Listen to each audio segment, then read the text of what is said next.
Hello મિત્રો, તો finally આજે આપણે આવી ગયા છીએ એક જોરદાર શોર્ટ ટ્રીક સાથે. શું છે શોર્ટ ટ્રીક? ટેટ 1 વાળા ખાસ આ ક્વેશ્ચનને જોઈ લેજો. શું છે તો અહીંયા તમને એક જોરદાર પ્રશ્ન આપેલો છે કે ભાઈ 7 3 8 a 6 a.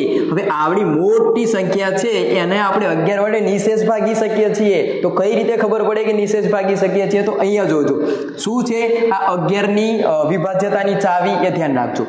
જે તમને અહીંયા સંખ્યા દેખાય છે મતલબ કે એકી સંખ્યા એટલે 3 5 એવી નહીં, પણ એક કૂદકો મારવા વાળી સંખ્યા. આ જે સંખ્યા દેખાય છે ને એનો સરવાળો કરવો, મતલબ કે એ સંખ્યા નીચે પકડી નીચે ખેંચી અને લખી નાખો 7 + 8 + 6. કરો સરવાળો. કેટલો થયો? 8 નો 6 14. 14 ની અંદર 7 ઉમેરો તો કેટલો થાય? 21. તો હવે જે સંખ્યા બચી એનો સરવાળો પણ 21 કરવાનો છે આપણે. તો અહીંયા કેટલા છે? તો 3. અહીંયા કેટલા છે? તો a. અહીંયા કેટલા છે? તો a. હવે 3 તો મળી ગયા, પણ આ a અને આ a કેટલા મૂકીએ તો 21 થવાના? તો સિમ્પલ વસ્તુ છે ભાઈ. કેટલા મૂકવા પડે? 9. તો 9 + 9 18. 18 ને 3 કેટલા થઈ ગયા? 21. પડી ખબર પડી હોય તો હજુ એક તમને બીજો ક્વેશ્ચન આપું છું. જુઓ કયો ક્વેશ્ચન?